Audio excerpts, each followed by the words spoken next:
வணக்கம். என்ன செய்தி பார்க்க போறோம்னு கேட்டீங்கன்னா, விசாரணை அமைப்புகளை களத்தில் இறக்கிய ஸ்டாலின், விசாரணை வளையத்தில் பன்னீர்செல்வம் விசாரிக்க ஆரம்பித்த உடனே விருன்னு கிளம்பி அறிவாலயம் சென்று திமுகவில் ஐக்கியமான அப்பனும் மகனும். எதுக்கு விசாரணை வளையத்தில் பன்னீர்செல்வம்? விசாரணை அமைப்புகளை எதற்காக ஸ்டாலின் அவர்கள் களத்தில் இறக்கணும்? என்ன நடக்குது? எல்லாவற்றையும் விரிவாக பார்த்துடலாமா? அதற்கு முன்பாக இந்த விவசாயியுடைய யூடியூப் சேனலை நீங்கள் இது வரைக்கும் சப்ஸ்கிரைப் பண்ணலன்னா கொஞ்சம் சப்ஸ்கிரைப் பண்ணிக்கிட்டு சப்போர்ட் பண்ணுங்க. பன்னீர்செல்வம் அவர்களை பொறுத்த வரைக்கும் முதலமைச்சரை சந்திக்கிறார். என்னைக்கு சந்திக்கிறார் அப்படின்னு பார்க்கும்பொழுது, முதல்வருக்கு உடல்நிலை சரியில்லை அப்படின்னு சொல்றாங்க. பிறகு குணமாகி வருகின்றார். செம்மொழி பூங்காவில் நடைப்பயணத்தின் போது பன்னீர்செல்வம் சந்திக்கின்றார். பிறகு அன்றே மாலையில் முதல்வரை மீண்டும் சந்திக்கின்றார் பன்னீர்செல்வம். சந்தித்து விட்டு பேட்டியளிக்கின்றார். என்னங்க, திமுக கூட்டணியில் ஐக்கியமா இல்லை திமுகவில் ஐக்கியமா அப்படின்னு சொல்கின்ற போது, அரசியலில் நிரந்தர எதிரியும் அல்ல, நிரந்தர நண்பனும் அல்ல, எது வேண்டாலும் நடக்கலாம் அப்படின்னு சொல்லுவாங்க. ஸோ அன்னைக்கு தான் விசாரணை அமைப்புகளை களத்தில் இறக்கினார் ஸ்டாலின். பன்னீர்செல்வத்தை அன்றையில் இருந்து உளவுத்துறையானது தொடர்ந்து கண்காணித்து கொண்டே வந்தது. அதனுடைய விளைவாகத்தான் இன்னைக்கு அறிவாலயத்தில் திமுகவில் இணைந்திருக்கின்றார் பன்னீர்செல்வம். ஏன் தெரியுமா? விசாரணை அமைப்புகளை முதல்வர் களத்தில் இறக்கினாரு. நம்ம பன்னீர்செல்வம் திமுகவில் இணைஞ்சிடறேன் அப்படின்னு சொன்னார். ஆனால் முதல்வர் எதிர்பார்த்ததுன்னு கேட்டீங்கன்னா, அதிமுகவுடைய ஒரு பிரிவை திமுகவுடன் கூட்டணியில் சேர்ப்பாரு அப்படின்னு நினைக்கும் போது, இல்லை நான் திமுகவிலே இணைஞ்சிடறேன் அப்படின்னு பன்னீர்செல்வம் சொன்னார். இது முதலமைச்சர் ஸ்டாலின் அவர்களுக்கே பார்த்தீங்கன்னா பெரிய அதிர்ச்சி. ஏன்னா அதிமுக என்பது பன்னீர்செல்வத்துக்கு வாழ்வளித்த கட்சி. மற்ற எம்எல்ஏக்களுக்கு மாறியோ மற்ற அமைச்சர்களுக்கு மாறியோ வாழ்வளிக்கவில்லை. எல்லா பதவிகளும் தந்தது இந்த அதிமுக. குறிப்பாக சொல்ல போனோம்னா, கட்சியுடைய தலைவர் பதவி, முதலமைச்சர் என்று உச்சபட்ச பதவிகள்லாம் அனுபவித்தது இந்த பன்னீர்செல்வம். ஆனால் அந்த கட்சிக்கு விசுவாசமாக இருக்கணும்னு வச்சுங்களேன்.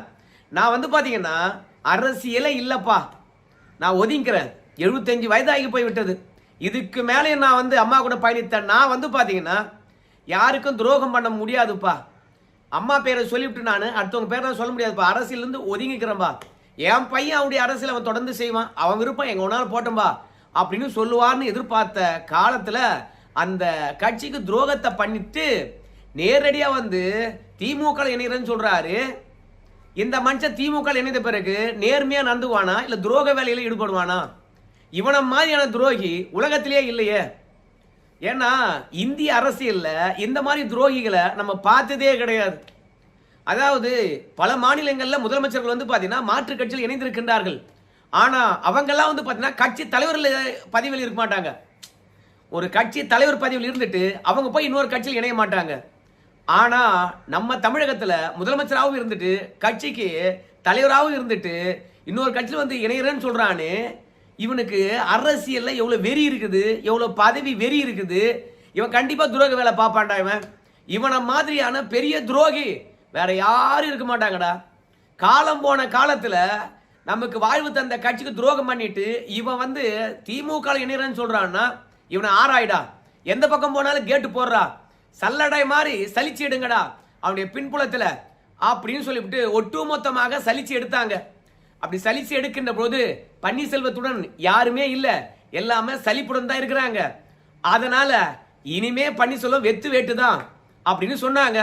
சரி அப்படின்னா கூப்பிடுறா பன்னீர்செல்வத்தை அப்படின்னு சொல்லிட்டு இன்னைக்கு பன்னீர்செல்வம் அவர்கள் பார்த்தீங்கன்னா அறிவாலயத்தில் முதலமைச்சரை சந்தித்து எம்எல்ஏ ஐயப்பனுடன் பார்த்தீங்கன்னா திமுகவில் இணைந்திருக்கின்றார். இணைந்த உடனே பார்த்தீங்கன்னா உறுப்பினர் படிவத்தை கொடுத்தாங்க. அதில் பார்த்தீங்கன்னா தன்னுடைய பெயரை எழுதினாரு. போனவங்களுடைய பெயர்லாம் ஃபில் பண்ணி கொடுப்பாரு. முன்னாள் முதலமைச்சராக இருந்ததுனால அவருக்கு நிறைய பேர் பார்த்தீங்கன்னா பின்னாடி வரக்கூடும், அவங்கெல்லாம் ஃபில் பண்ணி கொடுத்துருவாரு. பாத்தியா, நான் திமுகவில் சேர்ந்த லட்சம் பேரை திமுக இணைச்சிட்டேன் பாத்தியா அப்படின்னு சொல்லுவார். ஆனால் தேனி மாவட்டத்தில் இவருக்கு செல்வாக்கு இருக்குது அப்படின்னு நினச்சிட்டு திமுகவில் சேர்க்குறாங்களே என்னவோ நமக்கு தெரியாது. ஏன்னு கேட்டிங்கன்னா 2021 சட்டமன்ற தேர்தல் நடந்தது. அப்போது பன்னீர்செல்வத்துக்கு செல்வாக்கு இருந்தா அந்த தேனி மாவட்டத்தில் 4 சட்டமன்ற உறுப்பினர் இடங்கள் தான் இருக்குது. ஆனால் அந்த 4ல் 3 திமுக தான் ஜெயிச்சுது, ஒன்னே தான் பன்னீர்செல்வம் ஜெயிச்சார். அந்த அளவுக்கு தான் தேனி மாவட்டத்தில் அவருக்கு செல்வாக்கு இருக்குது. ஏமா ராமநாதபுரம் மாவட்டத்தில் பார்த்தீங்கன்னா 3 லட்சத்துக்கும் மேற்பட்ட வாக்குகளை வாங்கினாரப்பா எம்பி தொகுதியில் நின்று அப்படின்னு சொல்லுகின்ற போது மோடி பேரை சொன்னாரு. அண்ணாமலை 3 மணி நேரம் போய் பிரச்சாரம் பண்ணாரு. பாஜக தலைவர்கள் அங்கேயே போய் குவிந்து பிரச்சாரம் பண்ணாங்க. டிடிவி தினகரன் நம்மால் நிற்கிறாரு, நம்ம ஜாதிகார் நிற்கிறாருன்னு சொல்லிட்டு ஓட்டு கேட்டாங்க.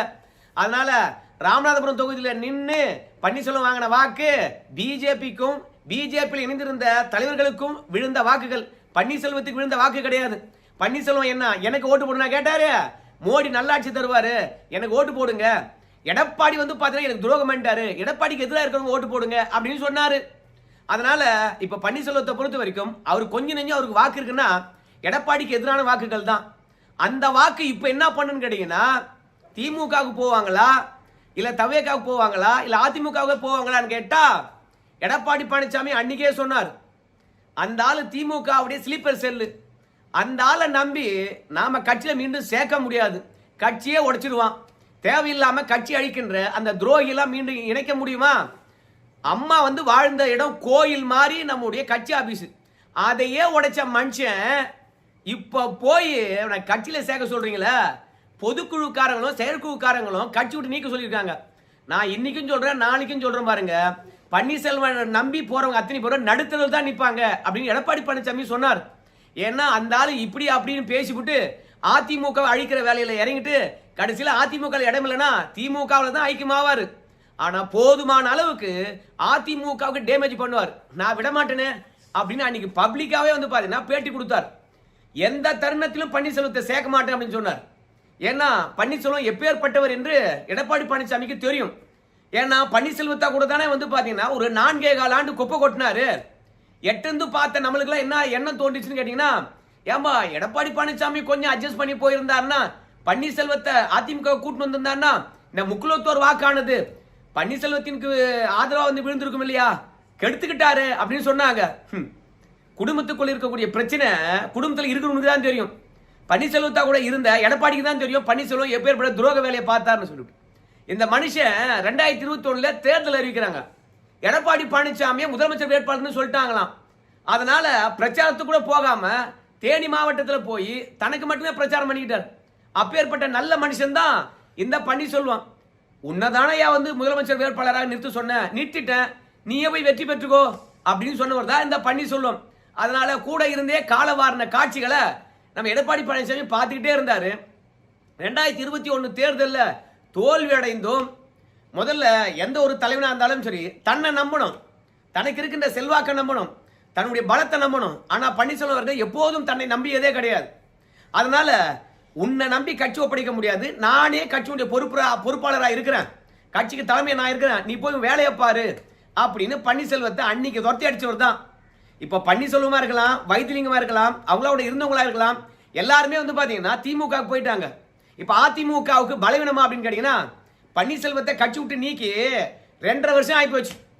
ஸோ அதனால பன்னீர்செல்வம் கட்சியில இல்ல அப்படின்றது எல்லாருக்கும் தெரியும். பலவீனமா இருந்தா கட்சி விட்டு நீக்கும் போது அதிமுக பலவீனமா இருக்கலாம். ஆனா பன்னீர்செல்வம் என்னைக்குமே அதிமுக கூட இருந்தது இல்லையே இந்த 2.5 வருஷத்துல. அதனால பன்னீர்செல்வம் அங்க போறதுனால பன்னீர்செல்வத்துக்கு ஆதரவு, பன்னீர்செல்வத்துக்கு ஒரு லாபம். ஆனா திமுக லாபம் கேட்டீங்கன்னா தேனி மாவட்டத்தில் ஏற்கனவே திமுக வெயிட்டா தான் இருக்குது ஜெயலலிதா செத்த பிறகு. அதனால பன்னீர்செல்வம் போனா கொஞ்சம் கூடுதல். ஆனா அதனால அதிமுக பெரிய இழப்பெல்லாம் ஒன்றும் கிடையாது. ஏன்னா எடப்பாடியார் எதிர்ப்பு என்பது இப்போ திமுக அதிமுக என்று இருதுருவ அரசியல உருவாக்கி வச்சிருக்குது. இனிமே பன்னீர்செல்வத்தை பொறுத்த வரைக்கும் எடப்பாடி பற்றி எதை பேசினாலும் சரி, பன்னீர்செல்வத்துக்கு பின்னாடி இருக்கிறவங்க யாரும் நம்ப போறது கிடையாது. இனிமே பன்னீர்செல்வத்தை திமுக காரங்க தான் காப்பாற்றணும். ஆனா நல்லா நினைச்சுங்க, முதலமைச்சருக்கு வந்த சந்தேகம் திமுக இருக்கிறவனுக்கும் வரணும். இந்த மாதிரி துரோகி, உண்ட வீட்டுக்கு துரோகம் என்ற துரோகி ஒன்னு பாஜக வந்து பாத்தீங்கன்னா கவர்னர் பதவி தரேன் அப்படின்னு சொல்லி சொன்னாங்க, அங்கேயாவது போயிருக்கலாம்.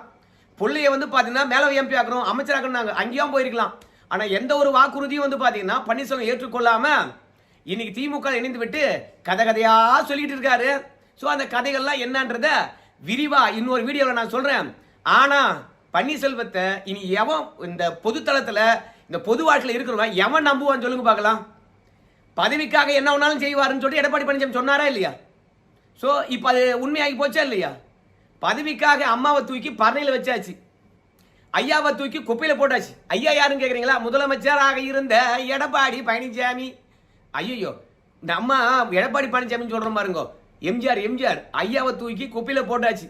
மொத்தத்துல தளபதி வந்துட்டாரு நாவல. ஸோ சரஸ்வதி வந்தா கல்வி வரும்னு சொன்னாங்க, தளபதி வந்தா காசு வரும், சேர்த்து வச்சிருக்கின்ற சொத்தை காப்பாற்றலாம், எல்லாரும் மீண்டும் திமுக தான் ஜெயிக்கணும்னு சொல்றாங்க. கொடநாடு வழக்கில் எடப்பாடி பேர் அடிபடுதுன்னு சொல்றாங்க. அது ஏதாவது பண்ணி எடப்பாடிக்கு ஏதாவது பண்ண முடியுமா அப்படின்னு போயிருக்காரு.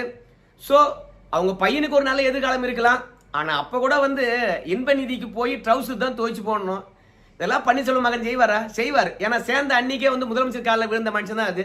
சரி, அதனால இதை பற்றி அதிகமாக பேசுவேனா, பன்னீர்செல்வம் அவர்கள் சேர்ந்துட்டு பிறகு என்ன பேட்டி கொடுக்குறாரு என்ற விஷயத்தை முழுமையாக பார்த்துட்டு அதற்கு பிறகு உங்ககிட்ட வந்து அடுத்த கட்ட தகவலை பகிர்ந்து கொள்கின்றேன். ஆனால் இந்த மாதிரி அரசியலில் ஒரு ஆள் இருக்கவே கூடாது. 3 முறை முதலமைச்சர், கட்சியினுடைய தலைவர் பதவியில் இருந்தவர். ஸோ தன்னை தற்காத்து கொள்ளாம அதிமுகவில், தன்னை தக்க வைத்து கொள்ளாம அதிமுகவில் தன்னுடைய இடத்தை இழந்த பன்னீர்செல்வம் திமுகவில் போனா மட்டும் எப்படி தன்னுடைய இடத்தை தக்க வச்சு கொள்றான்னு பார்க்கலாம். ஏன்னா அங்க ஏற்கனவே இருக்கிறவன் பன்னீர்செல்வத்துக்கு எப்படி வாய்ப்பு வழங்குறான்னு பார்க்கலாம். பன்னீர்செல்வம் அரசியல் பண்றதுக்கு அங்க இருக்கிறவன் எப்படி விட்டு கொடுக்குறான்னு பார்க்கலாம். பன்னீர்செல்வத்துக்கு என்று தனி அரசியல திமுக எப்படி உருவாக்கி தரப்போகுதுன்னு பார்க்கலாம். துணை பொதுச் செயலாளர் பதவி கொடுக்க போறதா சொல்றாங்க, இன்னும் உறுதியாகல. பார்க்கலாம். நம்ம முதலமைச்சரை பொறுத்த வரைக்கும் பன்னீர்செல்வம் வந்தாரு, கை கொடுத்தாரு, உடனடியாக உறுப்பினர் அட்டையை கொடுத்தாங்க, வாங்கிக்கிறாங்க. அவர் கோயம்புத்தூர் கிளம்பி போயிட்டாரு. பன்னீர்செல்வம் கதை அழுங்குறாரு. இந்த வீடியோ பேசுகிற தருணத்தில் என்னத்தை சொல்றாருன்றத தனியாக வீடியோ பார்க்கலாம். நன்றி நண்பர்களே.